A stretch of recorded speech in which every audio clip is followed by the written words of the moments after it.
영광 받으실 주님, 부활절 두 번째 주일에 저희를 예배의 자리로 불러주시니 감사합니다. 오늘 예배하는 저희에게 임재하옵소서. 부활하신 주님과 함께하는 이 예배가 복되게 하시고 우리 심령에 참된 소망이 넘쳐나게 하옵소서. 성령의 도우심을 조용히 간구합시다.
은혜와 사랑이 충만하신 하나님, 저희에게 날마다 새로운 소망을 주시사 기쁨으로 하나님을 바라보게 하시니 감사를 드립니다. 4월 둘째 주일 예배로 나아오게 하셨사오니 저희가 마음과 정성을 다해 예배할 수 있도록 저희를 인도하여 주옵소서. 저희 연약함을 아시는 주님, 한 주간 육신의 소욕을 따라 헛된 삶을 바라며 살았음을 자백합니다. 항상 주님과 동행한다 하였지만 주님을 잊고 살았습니다. 주님께서 우리와 함께 하신다고 고백하면서도 그 인도하심을 신뢰하지 못하였음을 회개하오니 저희의 어리석음을 불쌍히 여겨 주옵소서. 주님, 이러한 저희 죄를 용서하시고 주님의 죽으심에 동참하여 참된 부활신앙을 회복할 수 있도록 도와주시옵소서. 코로나가 발병한 지 벌써 한 해를 넘겼음에도 끝날 기미가 보이지 않음을 긍휼히 여겨 주옵소서. 하나님의 도우심과 은혜를 간절히 간구하며 하나님의 생명이 이 땅에 넘쳐나기를 소망합니다. 코로나란 어려움 속에서 그리스도인으로서 무엇을 해야 할지 고민하는 믿음의 사람들이 되게 하시고 날마다 말씀과 기도 속에서 주님과 동행하는 삶을 살기 원하오니 말씀 속에서 주님의 사랑을 읽게 하시고 기도하는 가운데 우리를 향하신 은혜의 음성을 듣게 하옵소서. 역사의 주인 되신 하나님, 힘들고 어려운 삶 속에서 절망과 고통으로 눈물 흘리는 이 땅의 백성들을 긍휼히 여겨 주옵소서. 어려운 살림살이가 나아질 수 있도록 땅에 기름진 복을 더하여 주시고 정치와 외교 가운데 함께 하시어 하나님의 지혜로 이 나라가 움직여 가게 하옵소서. 정치인들을 비롯한 지도자들에게 하나님의 말씀을 사모하는 마음을 주시고 백성과 역사를 두려워하는 마음을 주옵소서.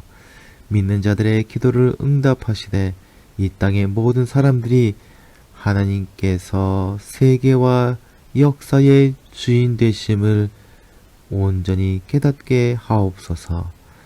한 주간 살아갈 때에 세상의 경륜이 아닌 십자가의 힘과 지혜로 살아가게 하옵소서. 이 땅의 생명의 역사를 이루며 우리와 만나는 모든 사람들에게 천국을 맛보게 하옵소서. 문봉 제빵소를 기억하시고 하나님을 기억나게 하는 기업이 되게 하시고 찾아오는 손님들에게 빵과 아울러 사랑을 누리게 하는 기업 되게 하옵소서. 아울러 일하는 모든 이에게 힘을 주시고 지혜와 능력을 더하여 주옵소서. 이 모든 것을 우리 주 예수 그리스도의 이름으로 기도하옵나이다. 아멘.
오늘 저희에게 주시는 하나님의 말씀은 요한복음 20장 19절부터 31절까지의 말씀입니다.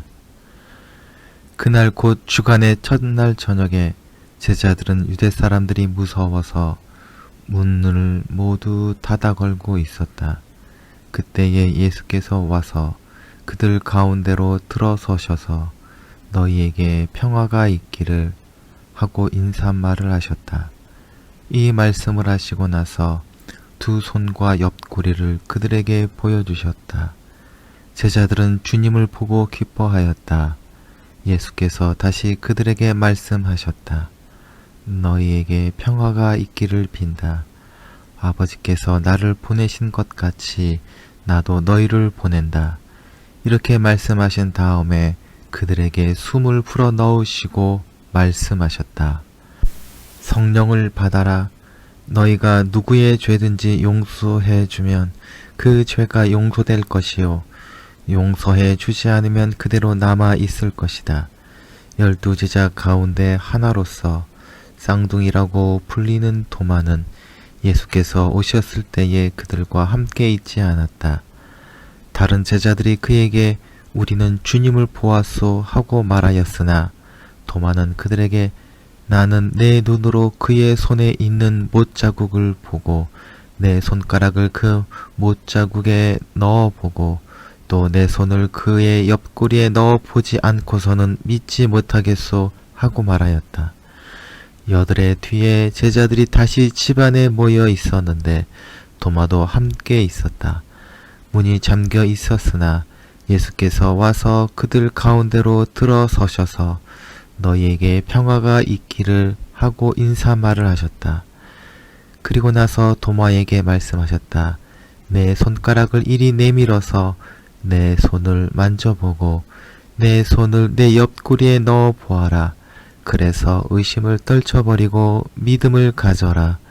도마가 예수께 대답하기를 나의 주님, 나의 하나님 하니 예수께서 도마에게 말씀하셨다. 너는 나를 보았기 때문에 믿느냐? 나를 보지 않고도 믿는 사람은 복이 있다. 예수께서는 제자들 앞에서 이 책에 기록하지 않은 다른 표징도 많이 행하셨다.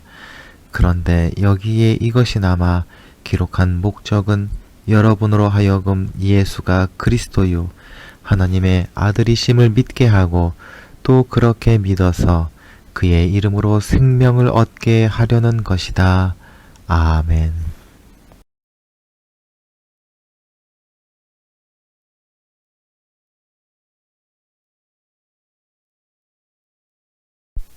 다들 세상을 살기가 갈수록 힘들다고 합니다. 나라는 선진국 바늘에 들어가고 소득도 과거에 비하면 늘어났지만 이 땅을 살아가는 사람들의 한결같은 소리는 살기가 어려워졌다입니다. 삶에 필요한 물건들이나 제도나 사회적 기반도 세계 여러 나라에 비해 부족하기는커녕 잘 준비되고 풍족해진 것이 사실입니다. 아마도 우리는 우리에게 부족한 것이 무엇인지 깨닫지 못하고 또 행복해지기 위해 정말로 필요한 것이 무엇인지 모르기 때문에 삶이 힘들어졌다고 말하는 것은 아닐까 생각해 봅니다. 비발디의 칸타타 중에 세상에 참 평화 없어라 라는 곡이 있습니다. 이 곡의 가사 중에 이 세상에는 고통 없는 참 평화가 없어라가 있습니다. 참으로 맞는 말입니다. 이 곡은 원래 유명한 곡이지만 샤인이라는 영화에 쓰이면서 더욱 유명해졌습니다. 영화에서 주인공은 피아니스트입니다. 주인공의 아버지는 아들을 유명한 피아니스트로 키우기 위해서 복합적으로 매우 심하게 아들을 다그칩니다.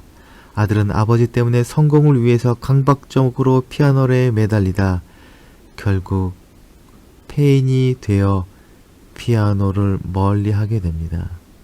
그리고 오랜 시간이 지난 뒤 마음이 맞고 착한 여자를 만난 뒤에 치유를 받게 되어 아버지나 성공이 아닌 즐거움을 위해서 다시 피아노를 치게 되는 것으로 영화는 끝나게 됩니다.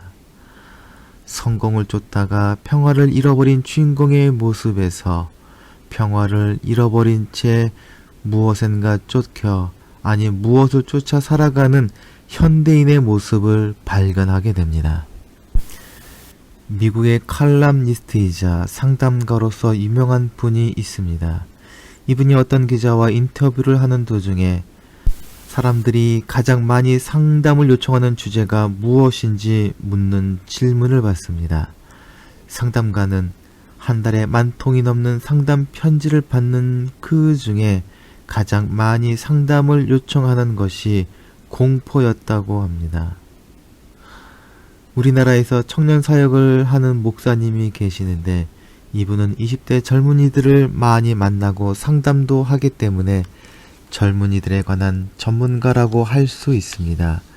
그런데 그는 20대 젊은이들이 가지고 있는 문제들 가운데 가장 심각한 문제 5가지를 꼽으면서 공포가 제일 순위였다고 꼽았습니다.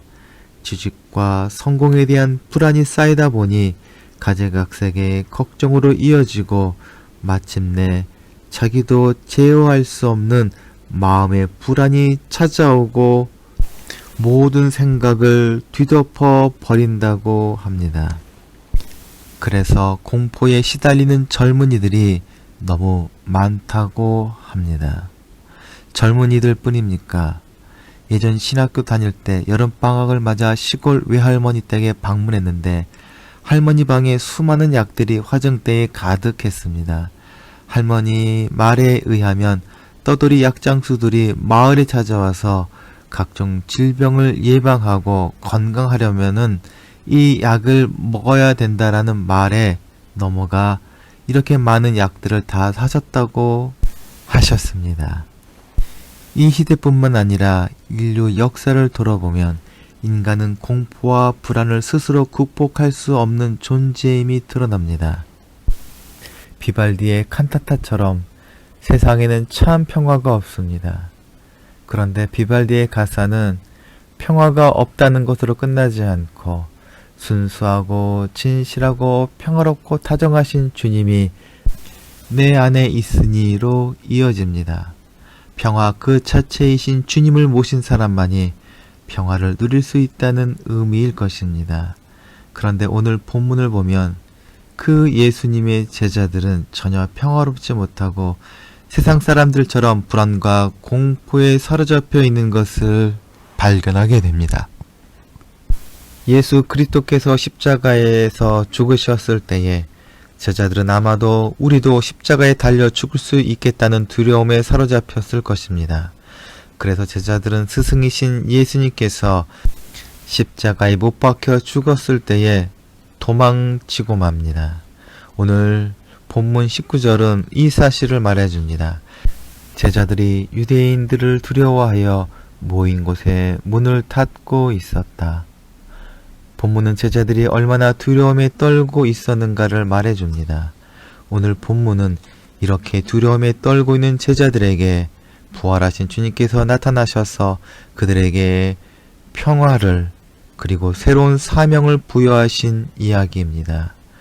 이것이 우리와 세상을 향한 하나님의 복음입니다.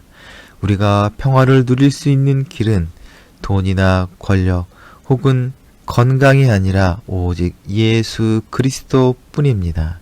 그리고 불안과 공포의 불길에 휩싸인 세상을 평화롭게 할 유일한 방법 또한 그리스도 뿐입니다.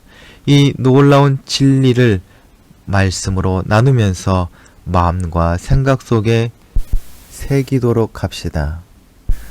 연예인들을 비롯한 적지 않은 사람들이 공황장애라는 병을 앓는 경우가 있습니다. 공포와 불안이 심각해지면 모든 것이 무섭고 아무것도 할 수 없는 상태가 되고 심지어 호흡도 제대로 할 수 없는 지경에 이르러 정상적인 생활이 불가능해지는 병이라고 합니다. 스승을 잃은 제자들의 상태가 아마도 공황장애일 것입니다. 본문에서 주님은 이 제자들을 찾아오셔서 그들에게 평화를 선물하십니다. 본문은 예수님이 제자들을 찾아오셨을 때 저녁이었다고 하는데 초대교부들은 시간상으로 저녁이라기보다 슬픔으로 인해 저녁이었다라고 설명합니다. 그들의 상태는 죽은 상태였다고 할 수 있습니다. 이 죽음은 육체적 죽음을 말하는 것이 아닙니다. 불안과 공포에 사로잡혀 아무것도 할 수 없는 상태가 되었다는 것입니다. 스승을 잃은 슬픔이 그들을 짓눌렀으며 스승을 십자가에 못 박았던 유대인들의 분노가 자기들을 향할까 두려웠을 것입니다. 한마디로 그들은 평화가 없는 사람들이었습니다. 아니, 평화를 빼앗긴 사람들이었습니다. 즉, 평화가 없는 삶은 삶에 대한 희망을 지우고 삶에 대한 의지를 빼앗습니다. 그래서 살아도 산 것 같지 않은 죽은 삶을 살게 만듭니다. 사랑의 예수님께서는 제자들이 이런 생각을 하며 마음이 흐트러진 채 단 하루도 보내지 않게 하셨습니다. 그리고 제자들이 가장 힘들어하고 두려움이 더욱 커질 수 있는 저녁을 넘기지 않으셨습니다. 예수님은 이렇게 힘들고 어려운 상황에 있던 제자들에게 즉시 찾아오셨습니다. 찾아오셔서 그들에게 평화를 선포하십니다. 이 평화의 선포가 오늘 여러분에게도 들려지기를 소망합니다. 예수님께서는 제자들을 찾아오셔서 너희에게 평화가 있기를 이라고 인사하십니다. 여러분, 평화는 누구나 얻을 수 있는 것이 아니라 오직 부활의 주님을 맞이한 사람들만이 갖게 되는 특권입니다. 예수님이 부활 이후 제자들을 만나신 자리에서 처음 그들에게 회복하신 것이 바로 평안입니다. 평안은 오직 주님께로부터만 옵니다. 하나님과 상관없이 세상에도 평화가 있는 것처럼 보이지만 그것은 신기루와 같아 있는 것 같아 보일지라도 흔적도 없이 사라져버리고 사라진 후에는 불안과 공포가 더욱 커지게 됩니다. 예수님께서 함께 하심으로 얻는 평안만이 영원하며 우리의 삶을 충만케 할 수 있는 능력이 됩니다. 왜 주님의 평안은 그렇게 특별합니까? 예수님은 평화의 인사를 하신 이후 평안의 증거를 보여주십니다. 그의 손과 옆구리를 보여주십니다.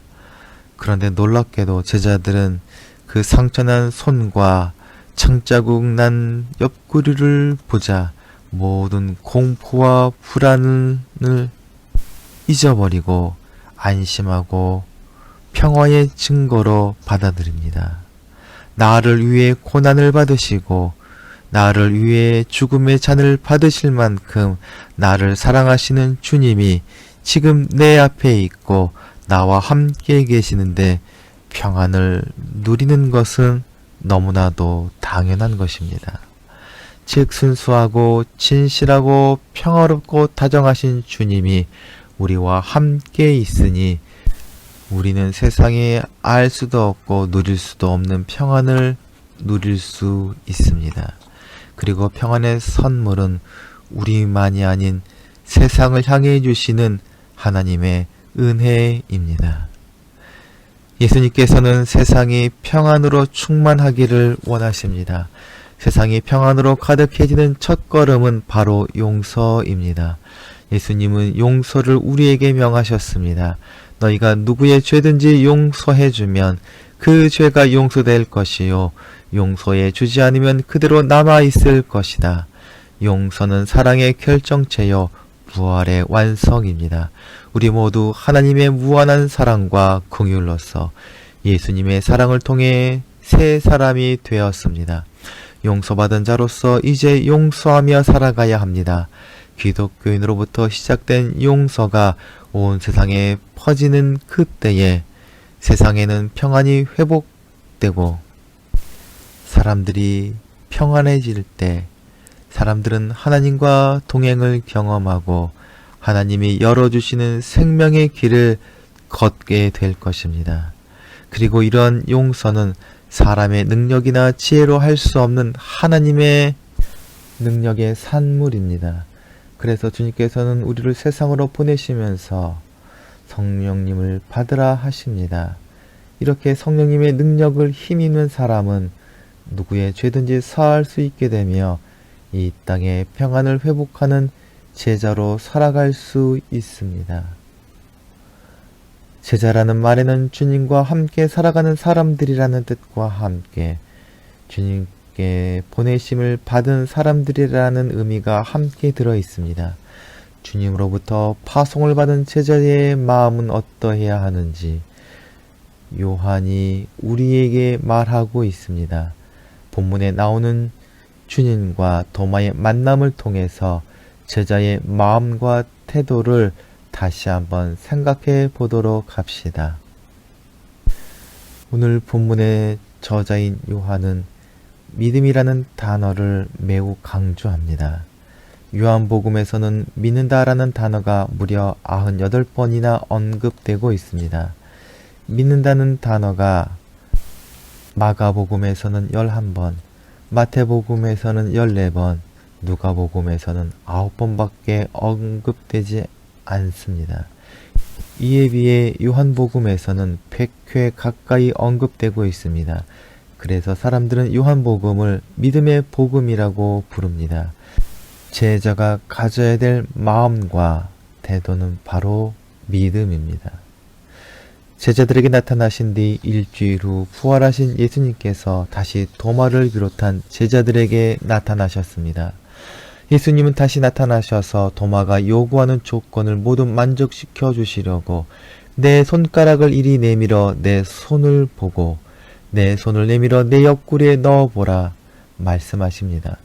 예수님은 자신을 눈으로 보고 만질 수 있도록 허락하시면서 믿음 없는 자가 되지 말고 믿는 자가 되라 하셨습니다.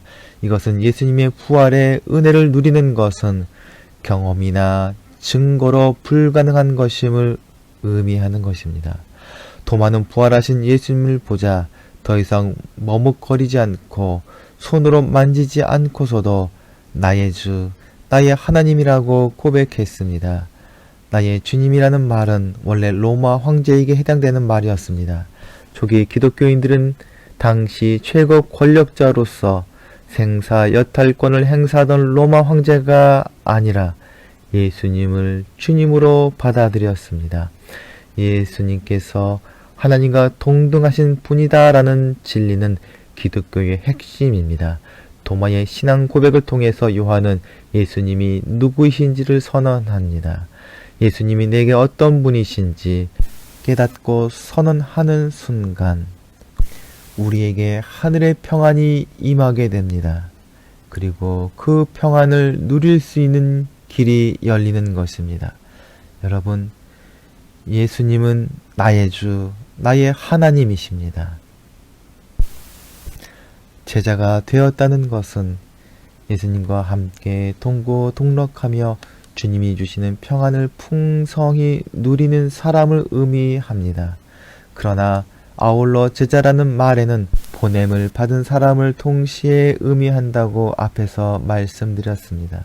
예수님은 자신을 하나님이 보내신 분이라 말씀하셨습니다. 보냄을 받았으니 자신도 보내신다고 하십니다. 아버지께서 나를 보내신 것 같이 나도 너희를 보내노라. 우리가 예수님을 통해서 누리고 있는 하늘의 평안은 세상 사람들이 행복해지기 위해서 찾고 또 찾는 유일한 행복의 비결입니다. 불안과 공포로부터 벗어나고 싶어하는 사람들이 또 찾고 찾는 해방의 열쇠입니다. 그리고 예수님은 이 평안을 모든 사람이 누리게 되기를 간절히 원하십니다. 평안을 찾는 사람들과 평안을 주고 싶어 하시는 예수님의 사이를 연결하고 통로가 되는 사람들이 바로 제자입니다. 제자된 우리는 예수님으로 참 평안과 은혜를 받고 누렸으니 불안과 공포에 휩싸인 세상으로 나아가 불쌍한 영혼에게 예수님을 전해야 합니다. 절망으로 무너진 사람들에게 주님이 희망 되시며 평안이 되심을 전해야 합니다. 그래서 그들도 부활의 새벽을 맞이하게 해야 할 것입니다. 주님께서 우리에게 사명을 주시고 세상으로 보내신 이유는 모든 사람이 생명을 얻게 하기 위한 것입니다. 하나님의 영이 사람과 함께 할 때에 비로소 생명이 되었던 것처럼 하나님은 성령이 모든 사람들 속에 임하게 되기를 원하십니다. 사람이 지음을 받을 때 하나님의 영을 불어넣으신 것 같이 예수님을 믿고 새 사람이 될 때 하나님의 영, 예수 그리스도의 영, 성령이 그 영혼에 들어오게 되었습니다. 하나님의 영이 임할 때, 즉 성령이 충만하여졌을 때에 성령이 우리 안에서 일하십니다. 성령님께서 예수님이 어떤 분이신지 알게 하시고 우리로 하나님의 말씀을 사모하게 하시고 기도의 시간을 통해서 하나님과 더욱 깊은 관계를 맺게 하십니다. 온 세상이 예수 그리스도 안에서 하나님과 깊은 관계를 맺게 될 때에 세상은 평안으로 가득하며 생명을 살리는 천국을 경험하게 될 것입니다. 그러한 소망이 우리를 제자 삼아 세상으로 보내시는 예수 그리스도의 뜻입니다. 성령의 도우심으로 주님의 부활을 믿고 누리며 성령의 인도하심을 따라서 예수 그리스도 안에서 평안을 누리고 성령님의 동행 안에서 주님께서 맡겨주신 사명을 감당함으로 세상에 평안을 전하는 제자의 삶을 사시는 저와 여러분 되시길 소망합니다. 함께 기도하겠습니다. 하나님, 부활하신 예수님을 만난 제자들처럼 불안과 두려움의 올무를 끊어내고 평안을 누리게 하옵소서. 부활의 주님을 만난 토마처럼 저희도 예수님을 나의 주, 나의 하나님으로 고백하게 하옵소서. 그리고 부활의 주님의 명령을 받은 사도들처럼 저희도 세상에 주님의 부활을 전하며 하늘의 평안을 나누게 하옵소서. 부활하신 예수 그리스도의 이름으로 기도하옵나이다. 아멘. 다 함께 공동체의 고백을 하겠습니다. 하나, 우리는 문제가 있습니다. 둘, 문제에는 끔찍한 대가가 있습니다. 셋, 하나님은 해결책을 가지고 계십니다. 넷, 그 해결책은 믿음으로 누립니다. 지금은 길과 진리요 생명이신 예수 그리스도의 은혜와 독생자까지 아끼지 아니하시고 우리를 위해 내어주신 하나님 아버지의 사랑하심과 성령님의 인도하심과 새롭게 하심이 예한 공동체 식구들 가운데 이제부터 영원까지 함께 하시기를 간절히 축원하옵나이다. 아멘.